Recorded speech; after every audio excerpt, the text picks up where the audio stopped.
Hi hello ನಮಸ್ಕಾರ. This is Anamika Moni. Welcoming you to be better than before channel. Okay, ನಾನು ಇವತ್ತು ತುಂಬ ಮುಖ್ಯವಾಗಿರೋ, ತುಂಬ ಯೂಸ್ಫುಲ್ ಆಗಿರೋ ವಿಷಯಗಳನ್ನ ನಿಮ್ಮ ಹತ್ರ ಶೇರ್ ಮಾಡಬೇಕು ಅಂತ ಈ ವಿಡಿಯೋನ ಮಾಡ್ತಾ ಇದ್ದೀನಿ.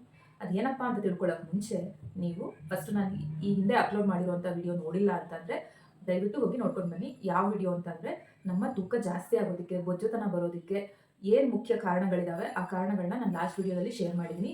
ಹಾಗೆ ನಮ್ಮ ತೂಕ ಜಾಸ್ತಿ ಇದೆ, ಅತಿಯಾಗಿದೆ ಅಥವಾ ಬೊಜ್ಜುತನ ಇದೆ ಅನ್ನೋದನ್ನ ಹೇಗೆ ಕಂಡುಹಿಡಬೇಕು ಅನ್ನೋದನ್ನು ಕೂಡ ನಾನು ಶೇರ್ ಮಾಡಿದ್ದೀನಿ. BMI, ಬಾಡಿ ಮಾಸ್ ಇಂಡೆಕ್ಸ್ ಅಂತ ನಾವೇನು ಹೇಳ್ತೀವಿ ಅದನ್ನ ಹೇಗೆ ಕಂಡುಹಿಡಬೇಕು ಅಂತ. ಇಲ್ಲ ಅದು ಗೊತ್ತಾಗಿಲ್ಲ, ಅದನ್ನ ಕ್ಯಾಲ್ಕುಲೇಟ್ ಮಾಡೋಕ್ಕಾಗಿಲ್ಲ ಅಂದ್ರೆ ಈಸಿಯಾಗಿ ನಮ್ಮ ತೂಕ ಜಾಸ್ತಿ ಇದೆಯಾ ಅತಿಯಾಗಿದೆಯಾ ಅನ್ನೋದನ್ನ ಅಥವಾ ನಮ್ಮ ನಾರ್ಮಲ್ ತೂಕ ನಮ್ದು ಎಷ್ಟಿರಬೇಕು ಅಂತ ನಾವು ಹೇಗೆ ಅನ್ಕೋಬೇಕು, ಕ್ಯಾಲ್ಕುಲೇಟ್ ಮಾಡ್ಕೋಬೇಕು ಅನ್ನೋದನ್ನು ಕೂಡ ಆ ವಿಡಿಯೋದಲ್ಲಿ ಶೇರ್ ಮಾಡಿದ್ದೀನಿ. ದಯವಿಟ್ಟು ಹೋಗಿ ಆ ವಿಡಿಯೋನ ನೋಡ್ಕೊಂಡು ಬನ್ನಿ. ಲಿಂಕ್ನ ಡಿಸ್ಕ್ರಿಪ್ಷನ್ ಬಾಕ್ಸಲ್ಲಿ ಕೊಟ್ಟಿರ್ತೀನಿ. ಓಕೆ, ಈಗ ನೆಕ್ಸ್ಟ್ ವಿಷಯ ಬರೋಣ. ಇವತ್ತಿನ topic how to stop eating more and start eating less ಅಂತ. ಅಂದರೆ ಜಾಸ್ತಿ ತಿನ್ನೋದನ್ನ ನಿಲ್ಲಿಸಿ ಕಡಿಮೆ ತಿನ್ನೋದನ್ನ ಹೇಗೆ ಪ್ರಾರಂಭ ಮಾಡೋದು ಅಂತ ಹೇಳಿ. ಮೊದಲನೇ ಟಿಪ್ ತುಂಬ ಮುಖ್ಯವಾಗಿರುವಂಥದ್ದು. ನಮಗೆ ಅಗತ್ಯ ಇಲ್ಲದೆ ಇದ್ರೂ ನಾವು ತಿಂದು ಅದನ್ನ ತೂಕನ ಜಾಸ್ತಿ ಮಾಡ್ಕೊಳ್ಳುವಂಥದ್ದು ಏನಪ್ಪಾ ಅಂತಂದ್ರೆ, ಅನಾವಶ್ಯಕವಾಗಿ ಯಾರೋ ಏನೋ ಕೊಟ್ಟರು ತಿಂತೀವಿ, ಯಾರೋ ಎಲ್ಲೋ ಹೋದ್ವಿ ಜ್ಯೂಸ್ ಕುಡಿದ್ವಿ, ಅದೇನು ಅಗತ್ಯ ಇರಲಿಲ್ಲ. ನಾವು ದಿನ ಬೆಳಗ್ಗೆ ತಿಂಡಿ, ಮಧ್ಯಾಹ್ನ ಊಟ, ರಾತ್ರಿ ಊಟ, ಜೊತೆಗೆ ಸಂಜೆ ಒಂದು ಸ್ನ್ಯಾಕ್ ತಿನ್ಬೋದು. ಅದಷ್ಟನ್ನು ಬಿಟ್ಟು ನಾವು ಎಕ್ಸ್ಟ್ರಾ ಅದು ಇದು ತಿಂತಾನೆ ಇರ್ತೀವಿ. ಯಾರೋ ಸ್ವೀಟ್ ಕೊಟ್ಟರು ಅಥವಾ ಅವ್ರ ಮನೇಲಿ ಏನೋ ಮಾಡಿದ್ರು ಅಂತ ತಂದ್ಕೊಟ್ರು, ಅಥವಾ ಬನ್ನಿ ಇಲ್ಲೇ ಟೀ ಕುಡ್ಕೊಂಬರೋಣ, ಕಾಫಿ ಕುಡ್ಕೊಂಬರೋಣ ಅಂತ ಹೋದ್ರು, ಅಥವಾ ಯಾವ್ದೊಂದು ಕೂಲ್ ಡ್ರಿಂಕ್ಸ್ ಆಫರ್ ಮಾಡಿದ್ರು, ಅದನ್ನು ಕುಡಿದ್ರಿ, ಅಥವಾ ನಾನು ಊಟ ಮಾಡ್ತಿದ್ದೀನಿ ಬನ್ನಿ ನೀವು ಊಟ ಮಾಡೋಣ ಅಂತ ಹೇಳಿ ಒತ್ತಾಯ ಮಾಡಿ ಕೊಟ್ಟರು, ಅದನ್ನು ತಿಂತೀರಾ, ಅವ್ರಿಗೆ ಬೇಜಾರಾಗುತ್ತೆ ಅಂತ. ಈ ಥರದ್ದೆಲ್ಲ ಮಾಡೋದ್ರಿಂದ ನಮಗೆ ಅದ್ರ ಜೊತೆಗೆ ನಾವು ಮನೇಲಿ ಏನು ತಿನ್ಬೇಕೋ ಅದನ್ನು ತಿಂದಿರ್ತೀವಿ ಅಲ್ವಾ. ಈಗ ನಾವು ಒಂದು 100 ಬೇಕು ಅಂತ ಅಂದರೆ ಹೊರಗಡೆ ಅವರು ಒಂದು 10-20 ಎಕ್ಸ್ಟ್ರಾ ಆಫರ್ ಮಾಡ್ತಾರೆ ಅಂತಂದರೆ ನಾವು ನಮ್ಗೆ ಎಷ್ಟು ಬೇಕೋ 100% ಅದಕ್ಕಿಂತ ಜಾಸ್ತಿ ತಿಂತಿರ್ತೀವಿ. ಒಂದು 10-20%. ಅದು ಎಕ್ಸ್ಟ್ರಾ ಆಗಿರೋದು ಎಲ್ಲಿ ಹೋಗ್ಬೇಕು, ಅದರಿಂದ ನಮ್ಮ ತೂಕ ಜಾಸ್ತಿ ಆಗುತ್ತೆ ಅಲ್ವಾ. ಸೊ ಅಂಥ ಕ್ಯಾಲೋರೀಸ್ನ ಕಟ್ ಮಾಡಬೇಕು. Cut out extra calories. Okay, ಇದು ನನ್ನ ವೆಯ್ಟ್ ಲಾಸ್ ಮಾಡೋಕ್ಕೆ ಮೊದಲನೇದು ಮತ್ತು ತುಂಬ ಇಂಪಾರ್ಟೆಂಟ್ ಟಿಪ್. ದಯವಿಟ್ಟು ಈ ಥರದನ್ನೆಲ್ಲ ಮಾಡೋದನ್ನ ನಿಲ್ಲಿಸಿ. ಜೊತೆಗೆ ಕೆಲವರಿಗೆ ಅಭ್ಯಾಸ ಇರುತ್ತೆ, ಬೆಳಗ್ಗೆ ಒಂದ್ಸರಿ ಟೀ ಕುಡಿಬೇಕು, ಕಾಫಿ ಕುಡಿಬೇಕು, ಟೀ ಅಥವಾ ಕಾಫಿ ಕುಡಿಬೇಕು, ತಿಂಡಿ ತಿಂದಾದ್ಮೇಲೆ ಒಂದ್ಸರಿ ಕುಡಿಬೇಕು, ಮತ್ತು 11-12 ಗಂಟೆಗೆ ಒಂದ್ಸರಿ ಕುಡಿಬೇಕು, ಮತ್ತು ಸಂಜೆ 4 ಗಂಟೆಗೆ ಒಂದ್ಸರಿ ಕುಡಿಬೇಕು, 6 ಗಂಟೆಗೆ ಒಂದ್ಸರಿ ಕುಡಿಬೇಕು. ಈ ಥರ ಇದು ನಮ್ಮ ದೇಹಕ್ಕೆ ಅಗತ್ಯನೇ ಇಲ್ಲ. ಈ ಥರದ್ದು ಡ್ರಿಂಕ್ಸ್ ಎಲ್ಲ, ಅಂದರೆ ಕಾಫಿ ಆಗಲಿ, ಟೀ ಆಗಲಿ, ಎಕ್ಸ್ಟ್ರಾ ಕೂಲ್ ಡ್ರಿಂಕ್ಸ್ ಆಗಲಿ, ಆ ಥರದ್ದೆಲ್ಲ ನಮ್ಮ ದೇಹಕ್ಕೆ ಅಗತ್ಯನೇ ಇಲ್ಲ. ಆದ್ರೂ ನಾವು ನಮಗೋಸ್ಕರ ಅದನ್ನ ಎಂಜಾಯ್ ಮಾಡಿಕೊಂಡು ಕೆಲವರು ಅದಕ್ಕೆ ಅಡಿಕ್ಟ್ ಆಗಿಬಿಟ್ಟಿರ್ತಾರೆ. ಅದನ್ನ ನಿಲ್ಲಿಸಬೇಕು. ಈಗ ಒಂದ್ಸರಿ 4-5 ಸರಿ ಕಾಫಿ ಟೀ ಕುಡಿತಿದ್ದೀರಾ ಅಂದ್ರೆ ಒಂದೇ ಸರಿ ನಿಲ್ಸಕ್ಕಾಗಿಲ್ಲ ಅಂತಂದ್ರೆ ದಿನಕ್ಕೆ ಒಂದೊಂದೇ ಕಪ್ನ ಕಡಿಮೆ ಮಾಡ್ಕೊಂಡು ಬನ್ನಿ. ಇಲ್ಲ ಒಂದೊಂದೇ ಕಪ್ ಕಡಿಮೆ ಮಾಡ್ಕೊಳಕ್ ಆಗಿಲ್ಲ ಅಂತಂದ್ರೆ ಈಗ ಒಂದ್ಸರಿ ಬೆಳಗ್ಗೆ ಅಥವಾ ಸಂಜೆ ಬೆಳಗ್ಗೆ 1 ಕಪ್ ಟೀ ಕುಡಿತೀರಾ ಅಥವಾ ಮಧ್ಯಾಹ್ನ 1 ಕಪ್ ಟೀ ಕುಡಿತೀರಾ ಅಂತಂದ್ರೆ ಅದನ್ನ ಅರ್ಧಕ್ಕೆ ನಿಲ್ಲಿಸಿ. ಒಂದೇ ಸರಿ ನೀವು ಫುಲ್ ಸ್ಟಾಪ್ ಮಾಡ್ಬಿಟ್ರೆ ನಿಮಗೆ ಅದು ಬೇಕು ಅನ್ನೋ ಕ್ರೇವಿಂಗ್ ಆಗ್ತಾ ಇರುತ್ತೆ. ಸೊ ಅದಕ್ಕೆ ಏನು ಮಾಡಬೇಕು, 1 ಕಪ್ ಕುಡಿಯೋರು ಅರ್ಧ ಕಪ್ ಮಾಡಿ, 4-5 ಸರಿ ಕುಡಿತಾ ಇದ್ದವರು ಅದನ್ನ 3 ಸರಿ ಇಳಿಸೋದು, ಆಮೇಲೆ 2 ಸರಿ ಕುಡಿಯೋದು, ಆಮೇಲೆ 1 ಸರಿ ಕುಡಿಯೋದು, ಆಮೇಲೆ ಅದನ್ನ ಸ್ಟಾಪ್ ಮಾಡೋದು. ಈ ಥರ ಸ್ವಲ್ಪನೇ ಕಂಟ್ರೋಲ್ ಮಾಡ್ಕೋಬೋದು. ಮತ್ತೆ ಎಕ್ಸ್ಟ್ರಾ ಸ್ವೀಟ್ ತಿನ್ನಬೇಕು, ಮತ್ತೆ ಕೇಕ್ ತಿನ್ನಬೇಕು ಕೆಲವರಿಗೆ ಅನಿಸ್ತಾ ಇರುತ್ತೆ. ನನಗೂ ಕೂಡ ಸ್ವೀಟ್ ಕ್ರೇವಿಂಗ್ಸ್ ತುಂಬ ಇದೆ. ಅದನ್ನು ನಾನು ಕಂಟ್ರೋಲ್ ಮಾಡ್ಕೊಂಡಿದ್ದೀನಿ. ಇವಾಗ ಕಂಪ್ಲೀಟ್ ಅದನ್ನ ಸ್ಟಾಪ್ ಮಾಡಿದ್ದೀನಿ. ಇದೇ ಥರನೇ ಮಾಡಿನೇ. ಸೊ ಹಾಗಾಗಿ ಆ ಎಕ್ಸ್ಟ್ರಾ ಕ್ಯಾಲೋರೀಸ್ನ ಕಟ್ ಮಾಡಿ. ಓಕೆ, ಒಂದೇ ಸರಿ ಎಲ್ಲದನ್ನು ಸ್ಟಾಪ್ ಮಾಡೋಕ್ಕಿಂತ ದಿನ ತಿಂತಿದ್ದೀರಾ ಅಂತಂದರೆ 2 ಡೇಸ್ ಒನ್ಸ್, 3 ಡೇಸ್ ಒನ್ಸ್ ಆ ಥರ ಮಾಡಿ. ಇಲ್ಲ ವೀಕ್ಲಿ ಒನ್ಸ್ ನೀವು 6 ದಿನ ಏನೂ ಕುಡಿದಲ್ಲ ಅಂದರೆ ಕಾಫಿ ಟೀ ಎಲ್ಲ ಏನೂ ಕುಡಿದಿಲ್ಲ ಅಂತಂದರೆ 7ನೇ ದಿನಕ್ಕೆ ಒಂದು ಕಪ್ ಕುಡಿಯೋದು, ಅಥವಾ 6 ದಿನ ಏನೂ ಸ್ವೀಟ್ ತಿನ್ನಿಲ್ಲ ಅಂತಂದರೆ 7ನೇ ದಿನಕ್ಕೆ ರಿವಾರ್ಡ್ ಥರ ಒಂದು ಚಿಕ್ಕ ಪೀಸ್ ಸ್ವೀಟ್ ತಿನ್ನೋದು, ಆ ಥರ ಮಾಡಿಕೊಂಡು ಎಕ್ಸ್ಟ್ರಾ ಕ್ಯಾಲೋರೀಸ್ನ ಕಟ್ ಡೌನ್ ಮಾಡಬೇಕು. ನಂಬರ್ 2 ಮುಖ್ಯವಾಗಿರುವಂಥದ್ದು, ಡ್ರಿಂಕ್ ಮೋರ್ ವಾಟರ್. ನೀರನ್ನು ಚೆನ್ನಾಗಿ ಕುಡಿತಾ ಇದ್ದರೆ ನಮಗೆ ಹಸುವಾಗೋದು, ತಿನ್ನಬೇಕು ಅನ್ನೋ ಕ್ರೇವಿಂಗ್ಸ್ ಆಗೋದು ಸ್ವಲ್ಪ ಕಡಿಮೆ ಆಗುತ್ತೆ. ಹೇಗೆ ಅಂತ ನೋಡ್ತೀರಾ? ನಾನು ನೀರನ್ನು ಹೇಗೆ ಜಾಸ್ತಿ ಕುಡಿಬೇಕು ಅನ್ನೋದನ್ನ ಹೇಳ್ತೀನಿ, ಅಥವಾ ಊಟ ಕಡಿಮೆ ತಿನ್ನೋದಕ್ಕೆ ನೀರು ಹೇಗೆ ಕಾರಣ ಆಗುತ್ತೆ ಅನ್ನೋದನ್ನ, ಅದು ಹೆಲ್ಪ್ ಮಾಡುತ್ತೆ ಅನ್ನೋದನ್ನ ಒಂದು ಟಿಪ್ ಮುಖಾನ ನಿಮಗೆ ಹೇಳ್ತೀನಿ. ಇದು ನೋಡಿದೀರಾ, 1 ಗ್ಲಾಸ್ ಅಲ್ವಾ? ಇದು ನಾನು ಮಾಡಿರೋದು ಜೆನ್ಯೂನ್ ಆಗಿ ಹೇಳ್ತಾ ಇದ್ದೀನಿ, 100% ವರ್ಕ್ ಆಗುತ್ತೆ ಕಡಿಮೆ ತಿನ್ನೋದಕ್ಕೆ. ಇದು ನಾನು ಮಾಡಿ ನಿಮಗೆ ಶೇರ್ ಮಾಡ್ತಾ ಇರೋದು. ಇದು ನೋಡಿ, 1 ಗ್ಲಾಸ್ ನೀರು ಅಲ್ವಾ, 1 ಲೋಟ. ಇದನ್ನ ಬೆಳಿಗ್ಗೆ ತಿಂಡಿ ತಿನ್ನೋಕ್ಕಿಂತ ಮುಂಚೆ ಇದರಲ್ಲಿ 2 ಲೋಟ ನೀರು ಕುಡಿದ್ರೆ ನಾವು, ನಮಗೆ ಮಾಮೂಲಿ ಒಂದು 3 ಚಪಾತಿ ತಿಂತಾ ಇದ್ದೀವಿ ದಿನ ಅಂತ ಅಂದರೆ ಈ 2 ಲೋಟ ನೀರು ಕುಡಿದು ನೋಡಿ ನಿಮ್ಮ ಚಪಾತಿ ಎಷ್ಟು ಸೇರುತ್ತೆ, ಅಥವಾ ನೀವು ಏನೇ ತಿಂಡಿ ತಿಂದರೂ ಎಷ್ಟು ಸೇರುತ್ತೆ ಅಂತ. ಹಾಗಾಗಿ ಈ ಅರ್ಧ ನಾವು ಹೊಟ್ಟೆ ನೀರು ಕುಡಿದು ತುಂಬಿಸ್ಕೊಂಡ್ರೆ ಇನ್ನು ಒಂದು ಸ್ವಲ್ಪ ತಿಂತಿದ್ದಂಗೆ ನಮಗೆ ಹೊಟ್ಟೆ ತುಂಬಿಡುತ್ತೆ. ಹಾಗಾಗಿ ಪ್ರತಿ ಊಟ ತಿಂಡಿ ಮಾಡೋಕ್ಕೆ ಮುಂಚೆ 2 ಲೋಟ ನೀರು ಕುಡೀರಿ. ಅವಾಗ ನಿಮಗೆ ಹೊಟ್ಟೆ ತುಂಬ್ದಂಗೆ ಅನಿಸುತ್ತೆ. ಸೊ ಕಡಿಮೆ ತಿನ್ಬೋದು. ಊಟ ಮುಗಿದು ಸ್ವಲ್ಪ ಆದಮೇಲೆ ಮತ್ತೆ 1 ಲೋಟ ನೀರು ಕುಡೀರಿ. ಸೊ ಎಷ್ಟಾಯಿತು, 1 ಹೊತ್ತಿಂದು ನೀವು ಊಟಕ್ಕೆ 3 ಲೋಟ ನೀರು ಕುಡ್ದಂಗೆ ಆಯಿತು. ಅಂದರೆ ಆಲ್ಮೋಸ್ಟ್ 3 ಹೊತ್ತು ನೀವು ಊಟ ತಿಂಡಿ ಮಾಡ್ತಿದ್ದೀರಾ ಅಂತಂದರೆ ಅಲ್ಲೇ 9 ಲೋಟ ಬಂದು ಹೋಯ್ತು. ಅಂದರೆ ಹತ್ತತ್ರ 2 ಲೀಟ್ರ್ ನೀರು ಅದರಲ್ಲೇ ಬಂದ್ಬಿಡ್ತು. ಯೋಚನೆ ಮಾಡಿ, ನಾವು 3 ಲೀಟ್ರ್ ನೀರು ಕುಡಿಯೋಕೆ ಎಷ್ಟು ಕಷ್ಟಪಡ್ತೀವಲ್ವ. ಈ ಥರ ಮಾಡ್ಕೊಂಡ್ರೆ ಊಟನೂ ಕಡಿಮೆ ಸೇರುತ್ತೆ, ನೀರು ನಮ್ಮ ದೇಹಕ್ಕೆ ಚೆನ್ನಾಗಿ ಹೋಗುತ್ತೆ. ಇದು ನೀರಿಂದ ನಾವು ಹೇಗೆ ಕಡಿಮೆ ತಿನ್ಬೋದು ಅಂತ. ಪ್ಲಸ್ ನಮಗೆ ಇಷ್ಟೇನಾ, ನೀರು ಕುಡಿದ್ವಿ, ಊಟ ಕಡಿಮೆ ಮಾಡಿದ್ವಿ ಹಾಗಂತೇಳಿ ನಮಗೆ ಹಸುವಾಗ್ದಲೇ ಇರುತ್ತಾ? ನಮ್ಮ ಹೋಟೆಲಿಗೆ ನಾವು ಏನು ತಿಂದಿರ್ತೀವೋ ಅದು ಜೀರ್ಣ ಆಗಿ ಅದು ಖಾಲಿ ಆದ ತಕ್ಷಣ ಮತ್ತೆ ಹಸುವಾಗುತ್ತೆ. ಆದರೆ ನಾವು ಅವಾಗ ಏನು ಮಾಡಬೇಕು ಅಂತಂದರೆ ಮತ್ತೆ ನೀರು ಕುಡಿಬೇಕು. ಈ ಥರ ಮಾಡೋದ್ರಿಂದ, ಜಾಸ್ತಿ ನೀರು ಕುಡಿಯೋದ್ರಿಂದನೂ ಕೂಡ ನೀವು ಕಡಿಮೆ ತಿನ್ನೋದನ್ನು ಅಭ್ಯಾಸ ಮಾಡ್ಕೊಳ್ಬೋದು. ಇದು second Tipu. Next third one, portion control. ನಾವು ಏನು ಊಟ ಮಾಡ್ತಾ ಇದ್ವಿ ಅಥವಾ ಇಷ್ಟು ದಿನ ನಾವು ಏನು ತಿಂತಾ ಇದ್ವಿ, ಎಕ್ಸಾಂಪಲ್ ನಾನು ಆವಾಗಲೇ ಹೇಳಿದೆ 3 ಚಪಾತಿ, ಅದನ್ನು ಕಡಿಮೆ ಮಾಡಬೇಕು. ಒಂದೇ ಸರಿ 1 ಚಪಾತಿ ಬರೋದಲ್ಲ. 3 ಚಪಾತಿ ತಿಂತಾ ಇರೋರು 2.5 ಚಪಾತಿ ಕಡಿಮೆ ಮಾಡ್ಕೊಳ್ಳಿ, ಅಥವಾ 2 ಚಪಾತಿ ಮಾಡ್ಕೊಳ್ಳಿ.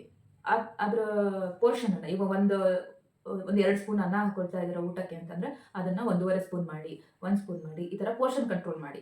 ಒಂದು ವೇಳೆ ನಿಮ್ಗೆ ಸ್ವೀಟು ತುಂಬ ಇಷ್ಟ, ನೀವು ತಿಂತಾನೆ ಇರಬೇಕು ಅಂತ ಅನ್ಸಿದ್ರೆ, ನಾನು ಆವಾಗಲೇ ಹೇಳಿದೆ, ಸ್ವೀಟನ್ನ ತಿನ್ನಬೇಕು ಅಂತ ಅನ್ಸಿದ್ರೆ 1 ಸ್ವೀಟ್ ತಿಂತಾ ಇದ್ದವರು ಅರ್ಧಕ್ಕೆ ಬನ್ನಿ, ಅರ್ಧ ತಿನ್ನಿ. ಈ ಥರ ಪೋರ್ಷನ್ ಕಂಟ್ರೋಲ್ ಮಾಡೋದ್ರಿಂದ, ಎಸ್ಪೆಷಲಿ ಕಾರ್ಬ್ಸಿಂದು ಪೋರ್ಷನ್ ಕಂಟ್ರೋಲ್ ಮಾಡೋದ್ರಿಂದನೂ ಕೂಡ ನೀವು ಕಡಿಮೆ ತಿನ್ನೋದನ್ನ ಅಭ್ಯಾಸ ಮಾಡ್ಕೊಳ್ಬೋದು. ಸರಿ, ಇದು ಆಯಿತು. ನೀವು ನಾನು ಹೇಳಿದೆ ಚಪಾತಿ ಕಡಿಮೆ ಮಾಡಿ, ಅನ್ನ ಕಡಿಮೆ ಮಾಡಿ, ಕಡಿಮೆ ಸ್ವಲ್ಪ 3 ತಿಂತಾ ಇದ್ದರೆ 2ಕ್ಕೆ ಬನ್ನಿ ಅಂತ. ಆ ಉಳಿದಿರೋ ಗ್ಯಾಪ್ ಇದೆಯಲ್ಲ, ಅದನ್ನು ಯಾವ್ದ್ರಿಂದ ಫಿಲ್ ಮಾಡೋದು? That is 4 tip. Eat more veggies and fruits. ಅಂದರೆ ಹೆಚ್ಚು ತರಕಾರಿ, ಸೊಪ್ಪು, ಬೇಳೆ, ಕಾಳುಗಳು ಮತ್ತು ಹಣ್ಣುಗಳನ್ನ ತಿನ್ನಬೇಕು.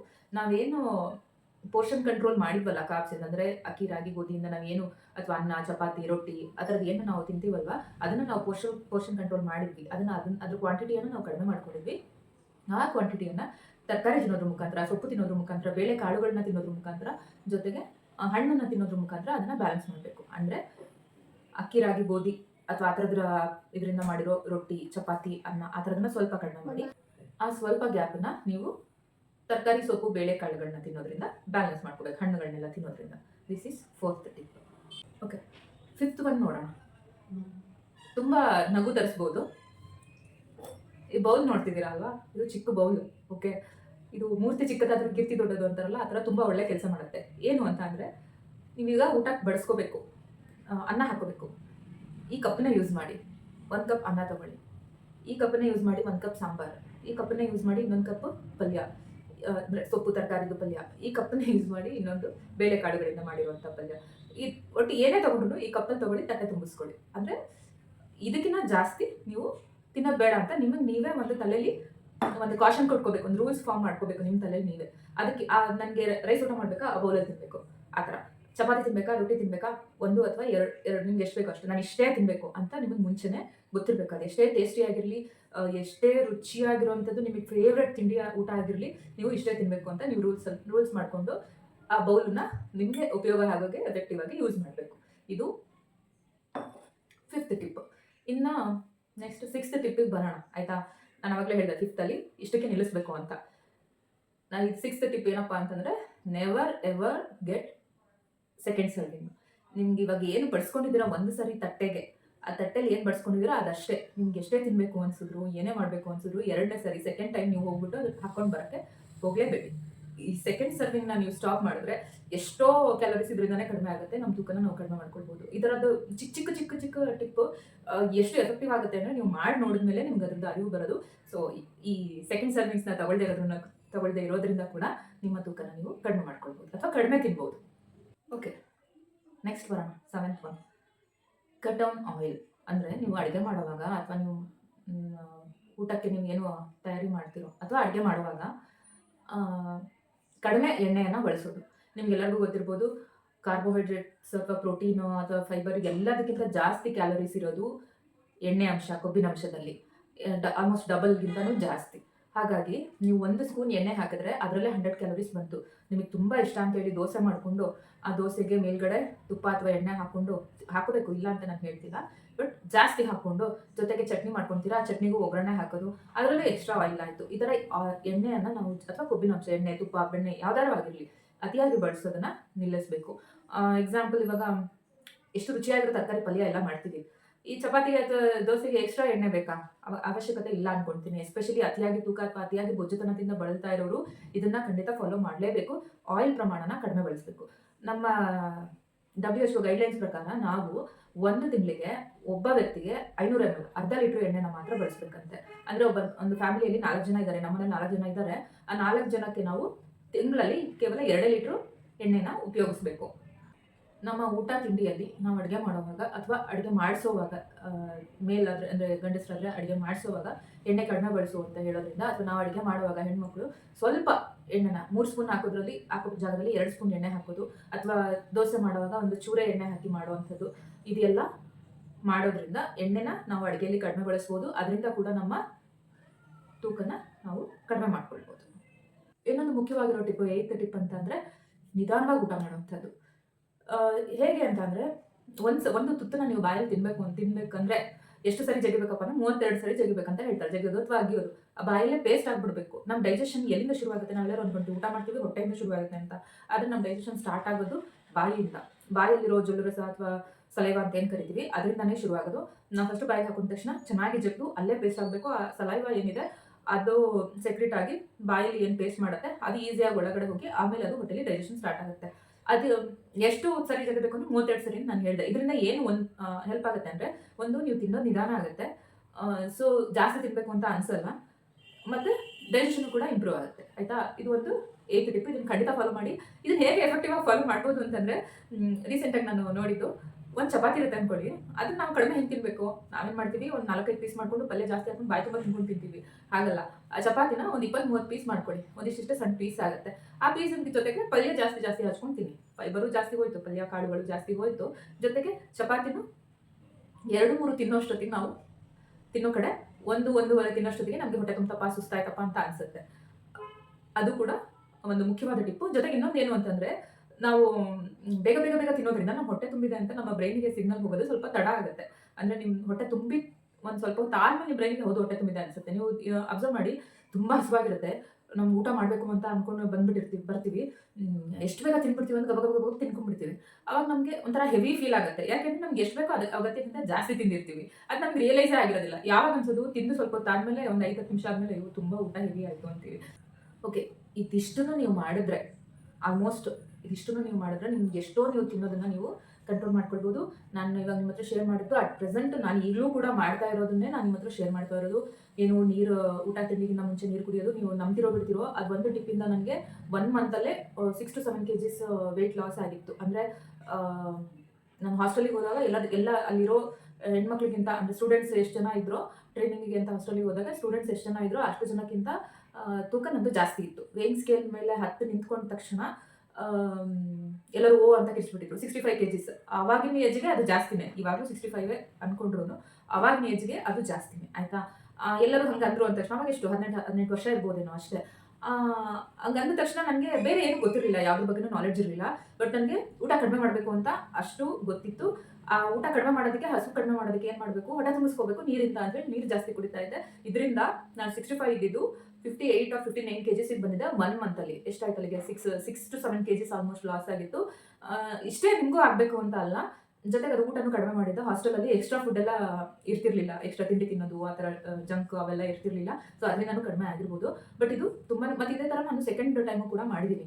ಅಂದರೆ ಪೋಸ್ಟ್ ಪ್ರೆಗ್ನೆನ್ಸಿ, ಡೆಲಿವರಿ ಆದಮೇಲೆ ವೆಯ್ಟ್ ಕಡಿಮೆ ಮಾಡ್ಕೊಳ್ಳೋದಕ್ಕೋಸ್ಕರನೂ ಕೂಡ ಇದೇ ಟಿಪ್ನ ನಾನು ಫಾಲೋ ಮಾಡಿದ್ದೆ. ಆವಾಗಲೂ ಕೂಡ ನನಗೆ ಚೆನ್ನಾಗಿ ರಿಸಲ್ಟ್ ಸಿಕ್ಕಿತ್ತು. 1 ಮಂತಲ್ಲಿ 3 kgs ವೆಯ್ಟ್ ಲಾಸ್ ಮಾಡಿದ್ದೆ.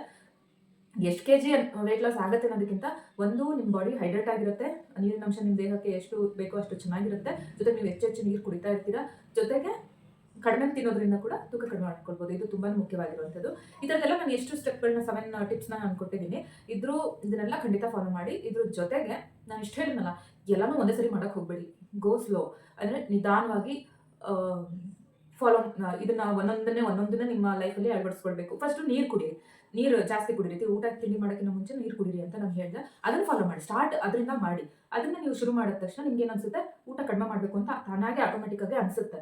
ಆವಾಗ ನೀವು ಕಡಿಮೆ ಮಾಡೋದು, ಏನು ಕಡಿಮೆ ಮಾಡಬೇಕು ಅನ್ನೋದನ್ನು ಯೋಚನೆ ಮಾಡಿಕೊಂಡು, ಸೊಪ್ಪು ತರಕಾರಿ ಪ್ರಮಾಣ ಏನಿತ್ತು ಅದನ್ನು ಅಷ್ಟೇ ಉಳಿಸ್ಕೊಂಡು, ಅದಕ್ಕಿಂತ ಜಾಸ್ತಿ ಮಾಡಿಕೊಂಡು, ಕಾರ್ಬ್ಸ್ ಏನಿದೆ, ಅಕ್ಕಿ ಅಂದರೆ ಅನ್ನ, ಚಪಾತಿ, ರೊಟ್ಟಿ ಆ ಥರದನ್ನೆಲ್ಲ ಸ್ವಲ್ಪ ಕಡಿಮೆ ಮಾಡಿಕೊಂಡು, ಇದನ್ನು ಕಂಟಿನ್ಯೂಸ್ ನಿಮ್ಗೆ ಒಂದು ಸರಿ ನೀವು ಇದಕ್ಕೆ ಹೆಜ್ಜೆ ಇಟ್ರಿ ಅಂತಂದರೆ ನೀವೇ ಇನ್ನೂ ಮುಂದೆ ಹೋಗಬೇಕು ಅಂತ ಅನಿಸುತ್ತೆ. ಆ ಥರ ಸಿಂಪಲ್ ಟಿಪ್ಸ್ ನಾನು ಇವಾಗ ಶೇರ್ ಮಾಡಿರೋದು. ಸೊ ಈ ಥರದ್ದು ಎಲ್ಲ ಇರುತ್ತೆ. ಈ ಎಲ್ಲದನ್ನು ಫಾಲೋ ಮಾಡಿ. ಜೊತೆಗೆ ಒಂದೇ ಸರಿ ಎಲ್ಲದನ್ನು ಫಾಲೋ ಮಾಡೋದ್ರ ಬದಲು ಒಂದೊಂದನ್ನೇ ಅಭ್ಯಾಸ ಮಾಡ್ಕೊಂಡು ಹೋದರೆ ಎಲ್ಲ ತಾನಾಗಿ ಒಂದಾದ್ಮೇಲೆ ಬಂದು ಕಂಫರ್ಟಬಲ್ ಆಗಿ ನಿಮಗೆ ಅದು ಶಾಕ್ ಅಂತ ಅನಿಸಲ್ಲ, ಎಕ್ಸ್ಟ್ರಾ ಏನೋ ಮಾಡ್ತಿದ್ದೀವಿ ಅಂತ ಅನಿಸಲ್ಲ. ಹಾಗಾಗಿ ನಿಧಾನಕ್ಕೆ ಸ್ಲೋ ಆ್ಯಂಡ್ ಸಸ್ಟೈನಬಲ್ ಅಂತಾರೆ, ಅಂದರೆ ನಿಧಾನವಾಗಿ ಇದನ್ನು ನೀವು ಬರೀ ವೆಯ್ಟ್ ಲಾಸಿಗಷ್ಟೇ ಮಾಡಿ ನಿಲ್ಲಿಸುವಂಥದ್ದಲ್ಲ, ಇದನ್ನು ನಿಮ್ಮ ಲೈಫ್ ಲಾಂಗ್ ನೀವು ಕ್ಯಾರಿ ಮಾಡಬೇಕು. ಆ ಥರ ವೇಯಲ್ಲಿ ನೀವು ಕ್ರಿಯೇಟ್ ಮಾಡ್ಕೋಬೇಕು. ಮತ್ತು ಇದೆಲ್ಲ ಹೇಳಿರೋ ಸ್ಟೆಪ್ಸ್ ತುಂಬ ಏನು ಕಷ್ಟ ಎಲ್ಲೋ ಹೋಗಿ ಏನೋ ಮಾಡುವಂಥದ್ದಲ್ಲ, ಇದನ್ನೆಲ್ಲ ಈಸಿಯಾಗಿ ನಿಮ್ಮ ಮನೆಯಲ್ಲಿ ನೀವು ಮಾಡ್ಕೊಳ್ಳೋವಂಥ ಟಿಪ್ಸು. ದಯವಿಟ್ಟು ಇದನ್ನೆಲ್ಲ ನೀವು ಮಾಡಿ ನಿಮ್ಮ ಅನುಭವ ಏನು ಅಂತ ಕಮೆಂಟ್ ಬಾಕ್ಸಲ್ಲಿ ತಿಳಿಸಿ, ಅಥವಾ ಇದೆಲ್ಲ ಕೇಳಿ ನಿಮಗೆ ಮಾಡ್ಬೋದಾ ಅಥವಾ ಈಸಿ ಇದೆಯಾ ಅನ್ನೋದನ್ನು ಕೂಡ ಕಮೆಂಟ್ ಬಾಕ್ಸಲ್ಲಿ ತಿಳಿಸಿ. ಈ ಥರ ಅತಿಯಾಗಿ ತಿನ್ನೋದ್ರಿಂದ ತೂಕ ಜಾಸ್ತಿ ಮಾಡ್ಕೊಂಡಿರೋರು ಯಾರಿದ್ದಾರೆ ಅವರಿಗೆ ಈ ಮಾಹಿತಿನ ದಯವಿಟ್ಟು ಶೇರ್ ಮಾಡಿ ಅಂತ ಕೇಳ್ತೀನಿ. ಜೊತೆಗೆ ನಿಮಗೆ ಇಷ್ಟ ಆಗಿರೋ ಒಂದು ಲೈಕ್ ಕೂಡ ಕೊಡಿ. ಸೊ ಹೊಸದಾಗಿ ಶುರುವಾಗಿರೋ ಚಾನಲ್ ಸಬ್ಸ್ಕ್ರೈಬ್ ಕೂಡ ಮಾಡಿ ಅಂತ ಹೇಳ್ತಾ, thank you so much for watching. This is Anamika Moni signing off. That's it for today guys. Bye bye. See you in the next video.